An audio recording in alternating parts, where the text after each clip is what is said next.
नमस्कार, करेन्ट न्युजमा यहाँलाई हार्दिक स्वागत छ। म प्रकाश गिरी। करेन्ट न्युजमा हामी कुनै पनि विषयवस्तु उठान मात्र गर्दैनौँ, यसको चिरफार अनि विश्लेषण पनि गर्ने गर्दछौँ। कुनै बेला सान मान र ओज अनि शासनको बागडोर सम्हालेको नारायण हिटी दरबार अहिले सङ्ग्रहालयमा परिणत भएको छ। त्यो सङ्ग्रहालयमा परिणत भएको नारायण हिटीमा अहिले आम सर्वसाधारणहरूले अवलोकन गर्न सक्छन् शुल्क तिरेर।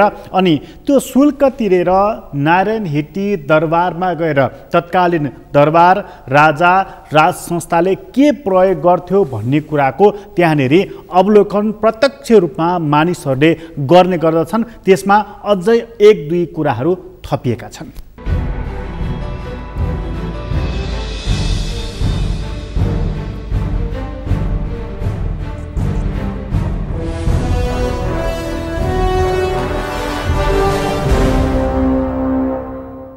नारायण हिटीमा प्रवेश गरिसकेपछि आम मानिसहरूले त्यति बेलाको दरबार कस्तो थियो भनेर बुझ्न सक्दछन्। त्यसलाई प्रत्यक्ष रूपमा अवलोकन गरिसकेपछि आफैले अनुभूत गर्न सक्छन् कि त्यहाँ के रहेछ, हिजो दरबारले कसरी उपभोग गरिरहेको रहेछ, ऊ कसरी चलिरहेको रहेछ, रहन सहन कस्तो छ, यी सबै कुरा मानिसहरूले बुझ्न सक्छन्। जसले इतिहासलाई पर्गेल्दछ र इतिहासबाट पाठ सिक्छ त्यो अगाडि बढ्छ। जसले इतिहासलाई बिर्सन्छ, बेवास्ता गर्छ, त्यो कहीँ पुग्दैन। त्यसैले गर्दा दरबारको बारेमा बुझ्नको लागि पनि उत्तिकै महत्त्वपूर्ण कुरा रहेको छ। इतिहास कसैको पनि दुश्मन हुँदैन, कसैको पनि प्रतिस्पर्धी या कसैको प्रतिशोध राख्नुपर्ने विषय रहँदैन। त्यो सबैको हुन्छ, साझा हुन्छ। त्यसलाई स्वीकार गर्नुपर्दछ। त्यो परिस्थितिलाई, त्यो समाजलाई, त्यो संस्कारलाई, त्यो घटनाक्रमहरूलाई पनि। त्यसैले गर्दा त्यति बेलाको नारायण हिटी दरबार आफैमा एउटा महत्त्वपूर्ण ठाउँ हो र त्यो ठाउँमा अहिले श्री सदन अर्थात् त्यति बेलाका राजा वीरेन्द्र बसोबास गरिरहेको त्यो ठाउँ, त्यो भवन पनि खुल्ला गरिएको छ। त्यो भवन खुल्ला गरिसकिएपछि अझै नारायण हिटी दरबार पुरा खुल्ला भएको छैन। त्यसमा अझै खुल्ला गर्नुपर्ने ठाउँ, भाग, कक्षहरू अझै बाँकी रहेका छन्। स्वयं त्यति बेलाका राजा वीरेन्द्रले अध्ययन गर्ने गरेको अध्ययन कक्ष अझै खुल्ला गरिएको छैन र त्यसको लागि अझै पनि समय बाँकी रहेको छ। यी सबै कुरा हेर्दा, खोज्दा, खोतल्दा, अध्ययन गर्दा एउटा निष्कर्षमा पुग्न सकिन्छ कि त्यति बेलाको दरबारको अवस्थाको बारेमा। हामीसँग भवन छ, भवनमा त्यति बेलाको राज संस्थाले प्रयोग गरेका सामानहरू पनि रहेका छन्। त्यसले हामीलाई उनीहरू कसरी बाँचेका रहेछन्, हामी अहिले कसरी बाँचिरहेका छौँ भन्ने कुरालाई प्रष्ट तस्बिर पनि देखाइदिन्छ। कतिपय मानिसहरूले हिजो राजा युवराजहरूले प्रयोग गर्ने गरेको टिनको दराज देखिसकेपछि आज 3 लाखको खाटमा सुत्ने नेताहरूलाई देखेर थारे हात लगाएको पनि देखिन्छ।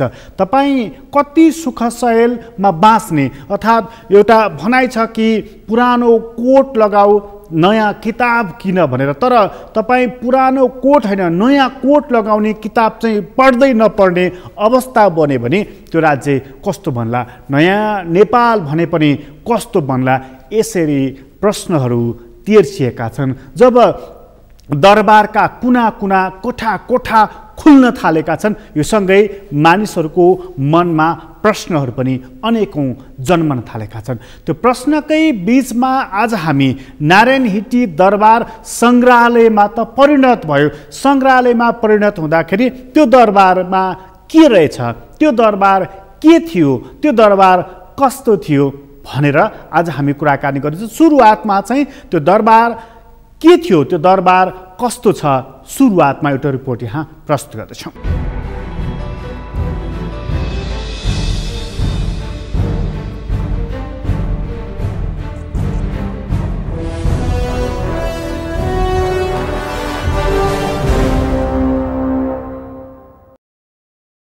गणतन्त्र स्थापनाको 14 वर्षपछि नारायण हिटी दरबारको श्रीसदन खुला भएको छ।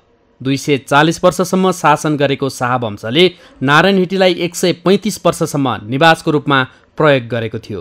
2065 सालमा गणतन्त्र घोषणा भएपछि नारायणहिटी दरबारलाई सङ्ग्रहालय बनाइएको थियो। यसअघि भवनको मूल खम्बामा नेपालका राजाको विशेष झण्डा फहरिन्थ्यो।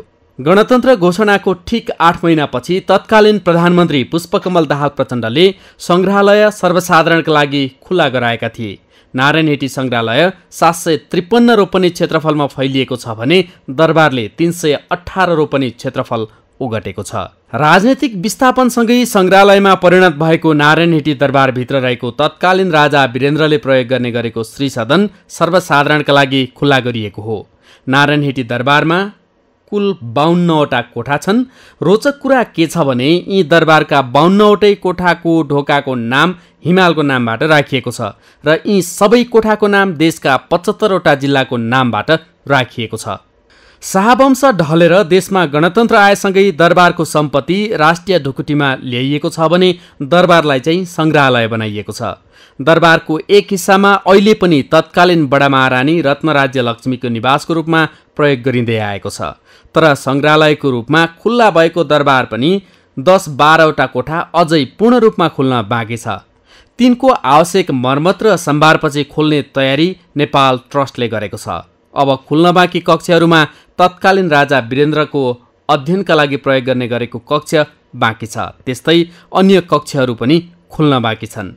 सङ्ग्रहालयमा अहिले जर्मनीका तानाशाह हिटलरले तत्कालीन राजा त्रिभुवनलाई उपहार दिएको कार पनि प्रदर्शनीमा राखिएको छ। यसपटक तत्कालीन राजा वीरेन्द्रले नम्बर प्लेटको ठाउँमा श्रीपेज राखेर चलाउने गरेको कार पनि प्रदर्शनीमा राखिएको छ। नेपाल ट्रस्टले अब भने अरू केही महत्त्वपूर्ण सामग्री पनि सङ्ग्रहालयमा राख्ने तयारी गरेको छ। जस्तो तत्कालीन राजा वीरेन्द्रको विवाहमा प्रयोग भएको बग्गी पनि प्रदर्शनीमा राखिनेछ।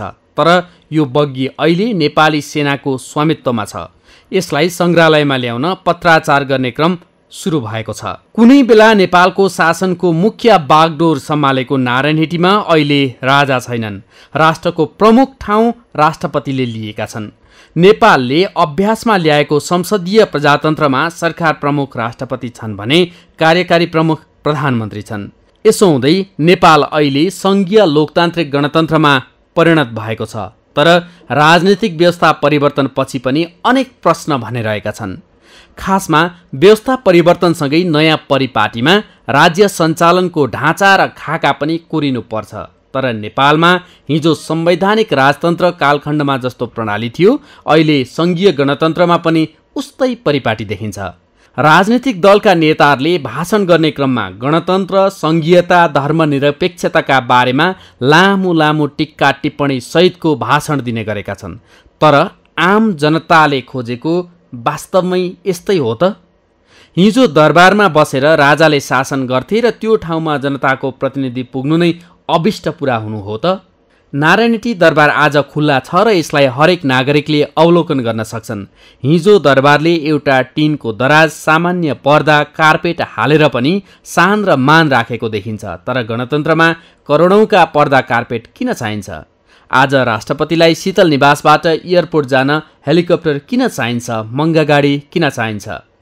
खासमा जसले इतिहासबाट केही सिक्दैन वा त्यसलाई मास्न खोज्छ त्यो पुस्ता सप्रिँदैन। आज दरबारको अवलोकन गर्दा राजसंस्थाले सामान्य जीवनयापन गरेको देखिन्छ। तर हाम्रा नेतालाई 3 लाखको खाट किन चाहिन्छ?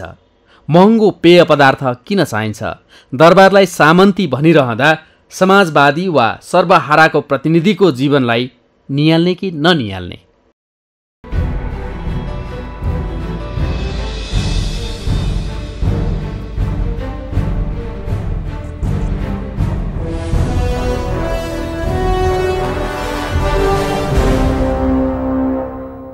नारायणहिटीभित्र करिब 52वटा कोठा रहेको छ। त्यो श्री सदनभित्र रहेको भनेर जानकारी दिएको छ। त्यसमध्येका अधिकांश कोठाहरू अर्थात् ती 55वटै कोठाहरूको नाउँ नेपालको जिल्लाहरूबाट नामाङ्करण गरिएको छ र तिनका ढोकाहरूको नाउँ चाहिँ हिमालको नामबाट राखिएको रहेछ। यस्तो खालको देश प्रेम त्यहाँनिर देख्न सकिन्छ। किन ढोकाको नाम हिमालको नाम राख्नु पर्यो? किन कोठाको नाम जिल्लाको नाम राख्नु पर्यो? यो प्रश्न बडा महत्त्वपूर्ण प्रश्न रहेको छ। यसले त्यति बेलाको राजदरबारले कसरी शासन गर्दो रहेछ र उसको आफ्नो देशप्रतिको माटोप्रतिको भावना के रहेछ भनेर बुझ्नको लागि सजिलो बनाइदिन्छ। अहिले अवलोकन गर्दाखेरि यस्ता कुराहरू देख्न सकिन्छ। केवल कोठा, अध्ययन गर्ने कक्ष, बगैँचा मात्रै होइन, त्यति बेला राजदरबारले के प्रयोग गर्दो रहेछ, हेलिकप्टर कस्तो प्रयोग गर्दो रहेछ, सवारी साधन कस्तो प्रयोग गर्दो रहेछ, त्यो कुरा पनि अहिले अवलोकनको लागि राखिएको छ। अब हुँदा नारायण हिटी सङ्ग्रहालयले त्यति बेलाका युवराज अर्थात् राजा वीरेन्द्रको विवाह हुँदाखेरि प्रयोग गरिएको बग्गी पनि अब प्रदर्शनीमा राख्ने तयारी गरेको छ। यो सबै उसले तयारी गरेको छ। कतिपय कुराहरू प्रदर्शनमा राखिसकेको छ, कतिपय कुराहरू प्रदर्शनमा राख्ने क्रममा रहेको छ। र हामीले हिजो दरबार भन्ने गरेको र आज हामीले देख्दै गरेको सङ्ग्रहालय, हिजोको दरबार र अहिलेका नवराजाहरूले प्रयोग गर्ने गरेका दरबारहरूको तुलना पनि नारायण हिटीमा पुगेपछि देख्न सकिन्छ। खासमा त्यहाँ के छन् र के राख्ने तयारी गरिँदैछ त्यो कुरा पनि यहाँ प्रस्तुत गर्दछौँ।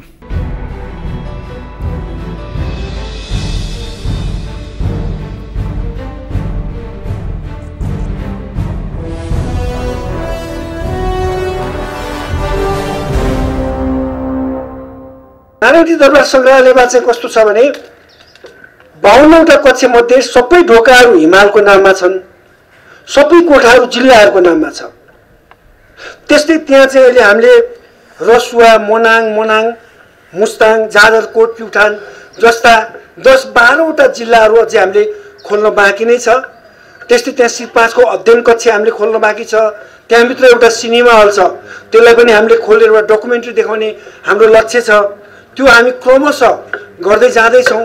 र आजको दिनमा चाहिँ श्री सदन सँगसँगै श्री5 त्रिभुवनलाई सन् 1938मा हिटलरद्वारा उपहार दिएको गाडी हामीले त्यो पनि प्रदर्शनमा राखेका छौँ। र त्यस्तै नेपाली सेनाबाट प्राप्त भएको स्वर्गीय श्री5 वीरेन्द्रले प्रयोग गर्नुभएको एभ्रो हवाईजहाज, हेलिकप्टर पनि प्रदर्शनीमा राखिएको छ। यहाँले देख्नु नै भयो होला। अब हामी चाँडै नै 2031 सालमा स्वर्गीय श्री5 वीरेन्द्रको शुभराज्य विषयको समयमा प्रयोग भएको बग्गी नेपाली सेनासँग छ, त्यो हामी पत्राचार गरेर ल्याएर यी हामी प्रदर्शनीको व्यवस्था गर्दैछौँ। नारायण हिटी सङ्ग्रहालय र गणतन्त्र स्मारक यो विकास समिति अन्तर्गत एउटै कार्यालय भएको हुनाले तपाईँले त्यसमा टिकट काटेपछि पल्लोमा पनि टिकट काटिहेर्नु पर्दैन। एउटै टिकटले दुईटै क्षेत्रहरूको भ्रमण गर्न सक्नुहुन्छ। नेपाली नागरिकहरूलाई 200 रुपियाँ, विद्यार्थीहरूलाई 50 रुपियाँ, 4 कन्ट्री र चिनिया नागरिकहरूलाई 500 रुपियाँ, युरोपियन र अमेरिकन नागरिकहरूको लागि 1000 रुपियाँ टिकट दर तोकिएको छ। र खास गरिकन यो कोभिड पछि हामीले सुरक्षाका सम्पूर्ण उपायहरू अपनाएर हामीले चाहिँ पर्यटकहरूलाई भित्र पसाउने व्यवस्था गरिरहेका छौँ। दरबारमा श्रीपेश नै बढी आकर्षकको केन्द्र छ भने राजाले प्रयोग गरेका सम्पूर्ण वस्तुहरू, दरबार नै एउटा आकर्षक छ। यहाँ चाहिँ हरेक चिज, यहाँ यस्ता चिजहरू छन्। अरू भूकम्पले भत्केका घरहरू पनि पुनर्निर्माण हुँदैछ। सरला महारानीको दरबार भन्ने छ, रणदीप सिंहको दरबार भन्ने छ। त्यस्तै गरेर त्रिभुवन सदन अधुरो छ, त्यो बनिसकेपछि मोटामोटी यहाँका ठुल्ठुला भवनहरू सम्पन्न हुन्छन्। त्यस्तै यहाँ एउटा आकर्षकको मङ्गल सदन पनि छ। त्यो मङ्गल सदनमा चाहिँ 2046 सालमा स्वर्गीय राजा वीरेन्द्रले तत्कालीन बहुदलीय नेताहरूसँग भेटघाट गरेको स्थान पनि हो। त्यो पनि हामी प्रदर्शनीमा राख्छौँ क्रमशः। त्यसले गर्दा दरबारका हरेक क्षेत्रहरू सर्वसाधारणको लागि कौतूहलपूर्ण र आकर्षक र जिज्ञासुहरूको लागि एउटा चाहिँ अध्ययन गर्ने क्षेत्रको रूपमा चाहिँ छ।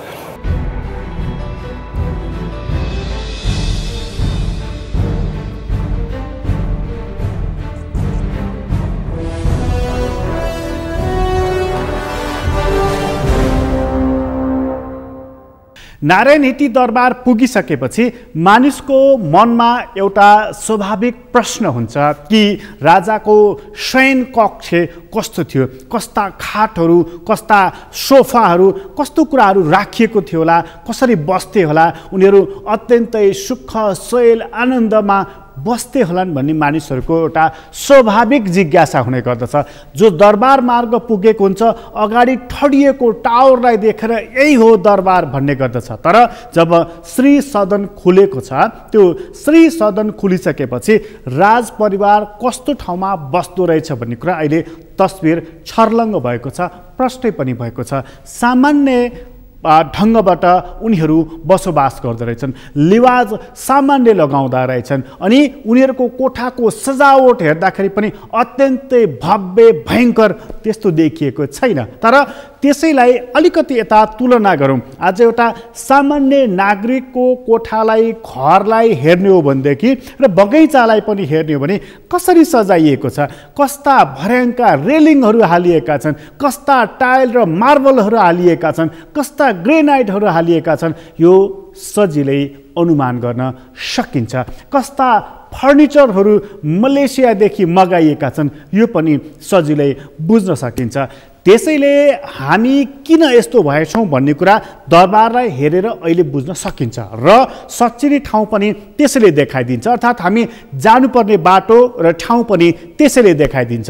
सुखशैल त गर्ने, तर कति आम्दानी 4 आनाको खर्च 8 आनाको गर्ने कि नगर्ने कुरा यति मात्र रहेको छ। त्यसैले दरबारलाई हेर्दा हाम्रो मनमा एउटा स्वाभाविक रूपमा प्रश्नहरू, जिज्ञासाहरू आउने गर्दछन्। त्यो आइसकेपछि समाधानको रूपमा अर्थात् दरबारबाट निस्कँदै गर्दा के आउँछ त मनमा, यो कुरालाई पनि हामीले मनन गर्न जरुरी रहेको छ। र यो जरुरी रहिरहँदा हामीले सिक्नुपर्ने कुरा चाहिँ के हो त, हामीले सिकाउन खोजेको कुरा चाहिँ के हो त, त्यो कुरा लिएर एकछिनपछि आउनेछ। अहिले छोटो विश्राम लिँदैछौँ।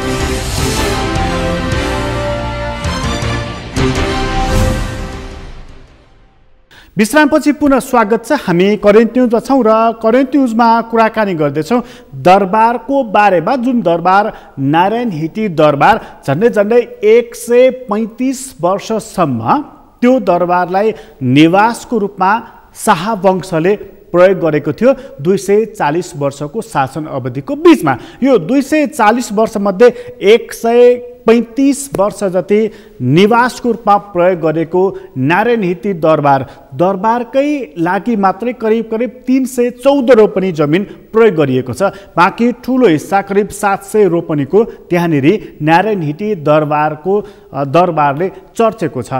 त्यो दरबार अहिले सङ्ग्रहालयमा परिणत भएको छ। यसलाई दरबार सङ्ग्रहालयमा परिणत भएको एउटा सानो घटना लिन सकिन्छ। तर राजनीतिक व्यवस्था परिवर्तनसँगै दरबार सङ्ग्रहालयमा परिणत भएको यसरी लिनुपर्ने हुन्छ। अर्थात् यो राजनीतिक व्यवस्था परिवर्तन गरेर राज संस्था ढल्यो, गणतन्त्र आयो। गणतन्त्र के को लागि आएको थियो, राज संस्था के को लागि ढलेको थियो, यो कुरालाई हामीले मनन गर्न जरुरी छ। यति मात्रै भनेर पुग्दैन कि दरबार सङ्ग्रहालयमा परिणत भयो भनेर मात्रै पुग्दैन। यसरी पनि बुझ्नुपर्ने हुन्छ कि हिजोको शक्ति प्रयोग गर्ने संस्था आज सामान्य नागरिकमा परिणत भएको छ भन्ने कुरालाई पनि हामीले बुझ्नुपर्छ। यसले के पनि बुझाउँछ भने शक्ति सधैँ एउटैको हातमा रहिरहँदैन, यो कुरालाई पनि बुझ्न जरुरी छ। आज शक्ति छ, भोलि हुँदैन। आज शक्तिहीन मानिस भोलि उदयमान शक्ति पनि हुन सक्दो रहेछ, यो कुरालाई पनि हामीले बुझ्न जरुरी रहेको छ। त्यसैले त्यो दरबार आज सङ्ग्रहालय बन्दै गर्दाखेरि सरकारले त आम मानिसको लागि पनि त्यहाँनिर पहुँच पुगोस् भनेर सङ्ग्रहालय बनाइदिएको छ। आम मानिसहरू त्यहाँ पुगिसकेपछि मनमा कस्ता धारणा बोकेर फर्कनेछन् त्यो त हरेक व्यक्ति पछिका फरक धारणाहरू हुन सक्छन् होला। तर त्यो दरबारले दिएको सन्देश चाहिँ के हो र आजको सङ्ग्रहालयले के सन्देश दिइराखेको छ, यो चाहिँ हामी सबैले एउटा साझा धारणा बनाउनु पर्ने बेला भएको छ। सरकारकै कुरा गर्ने हो भनेदेखि चाहिँ इतिहासको संरक्षण गर्ने कुरा चाहिँ उसले दायित्व लिएको छ, त्यो दायित्व हामीले पुरा गरेका छौँ भन्ने सरकारको भनाइरहेको छ।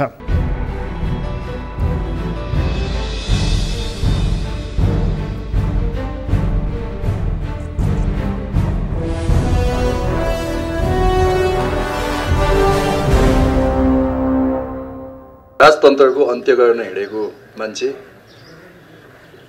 राजतन्त्रको इतिहासको संरक्षण गर्ने कामको उद्घाटन गर्न आइपुगेको छु। इतिहास कसैको दुश्मन हुँदैन। इतिहास घटना हो, यथार्थ हो, र त्यो घटना त्यो यथार्थलाई आजीवन संरक्षण गर्न सकियो भने आउने पुस्तालाई पनि त्यसको ज्ञान हुनेछ, साथै आफ्नो देश समाज परिस्थिति कसरी विकास भयो त्यस सम्बन्धी सूचनाहरू प्राप्त हुनेछ। त्यसकारणले इतिहासको संरक्षण गर्नुपर्छ। अनुसन्धानकर्ताहरूको लागि यो संशोधन खुल्ला गर्ने कुरा एउटा महत्त्वपूर्ण घटना हो। उहाँहरूले यसबाट पछिल्लो कालमा तत्कालीन राजा वीरेन्द्रको जीवन शैलीलाई बुझ्न, उहाँको परिवारको स्थितिलाई बुझ्न मद्दत पुग्नेछ। साथै नेपाली मात्रै होइन कि विदेशी विश्वविद्यालयहरूबाट समेत अध्ययन र अनुसन्धान गर्नेहरूको लागि यो एउटा महत्त्वपूर्ण सामग्री प्रदान भएको छ भन्ने मलाई लाग्छ। यो नेपालको 240 वर्षको शाहवंशको इतिहासको एउटा साक्षात नमुनाको रूपमा हामीले यसलाई संरक्षण गर्नेछौँ।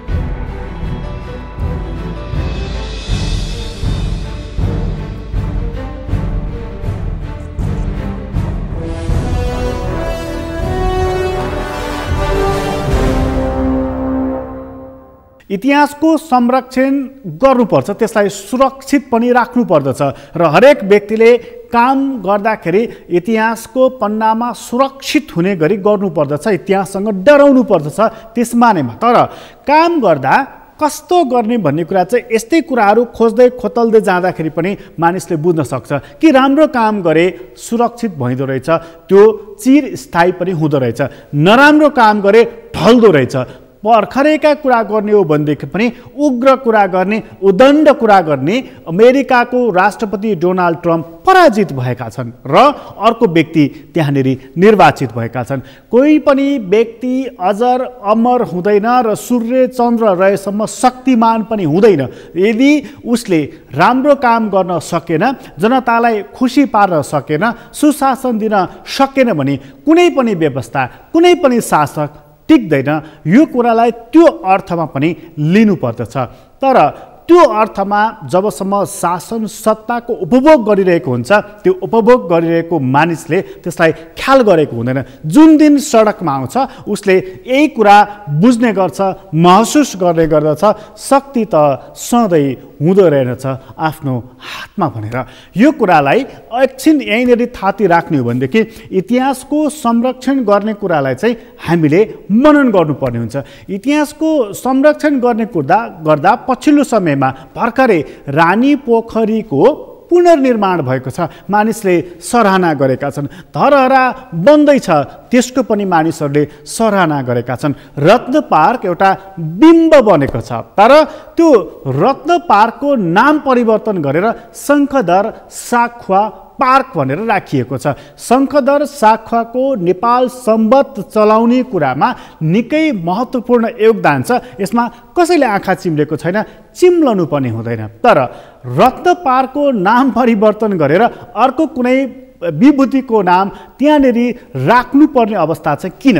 त्यसले हामीले इतिहासको संरक्षण गर्छौँ, हामीले त्यसले हाम्रो संस्कृति, हाम्रो परम्परा र हाम्रो प्रचलित मान्यताहरू यी कुराहरूलाई हामीले किन क्रमशः क्षयीकरण गरिरहेका छौँ, यो कुरालाई पनि हामीले ध्यान दिनु जरुरी रहेको छ। हिजोको दरबारलाई सङ्ग्रहालय बनाएर हामी नामाकरण गर्दैछौँ भनेदेखि रत्न पार्कप्रति किन त्यत्रो ठुलो असन्तुष्टि अथवा त्यसप्रति किन मोह भएन, यो कुरालाई पनि हामीले ध्यान दिन जरुरी रहेको छ। संसारका त्यस्ता थुप्रै देशहरू रहेका छन् जहाँ शासन सत्ता परिवर्तन भइसकेपछि पनि त्यति बेलाका शासकहरूको दरबारलाई अझै सजाएर राखिएको छ, नामहरूलाई जस्ताको तस्तै राखिएको छ। हामी कहाँ राजमार्गलाई लोकमार्गसम्म पनि भन्न थालिएको छ। रत्न पार्क त्यसैको उदाहरण हो। यस्तो चाहिँ किन गरियो त, त्यो कुरा पनि यहाँ प्रस्तुत गर्दैछौँ।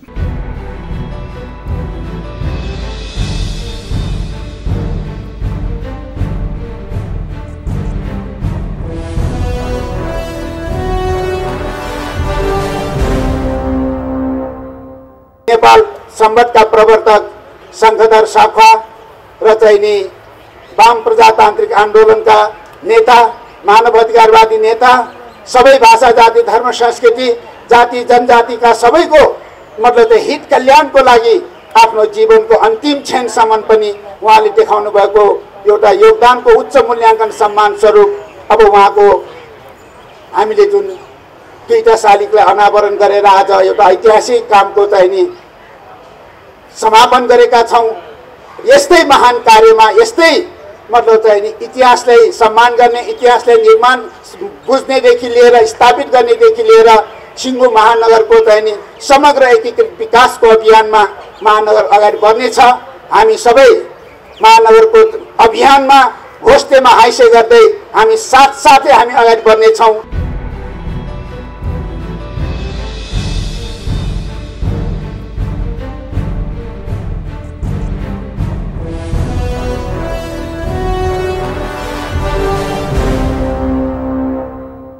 नाम परिवर्तन गर्दैमा केही हुने त होइन, तर इतिहासलाई सुरक्षित गर्ने कि नगर्ने भन्ने कुरा चाहिँ महत्त्वपूर्ण कुरा हो। एक कुरा यति मात्र रहेको छ, त्यो इतिहासको पात्रलाई बुझ्नको लागि त्यही कालखण्डमा पुग्नु पर्दछ, तब मात्रै त्यो व्यक्तिप्रति त्यति बेलाको काम र कर्मप्रतिको न्याय हुन सक्दछ।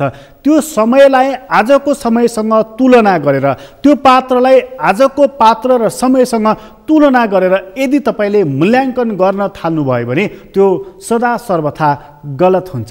पृथ्वीनारायण शाहले किन खुँडा चलाए भनेर आज प्रश्न गरियो भनेदेखि त्यो प्रश्नको उत्तर के हुन्छ, अथवा किन राजाले आफ्नै रानीको नाममा पोखरी बनाए भनेर आज प्रश्न गरियो भने त्यसको उत्तर के हुन्छ।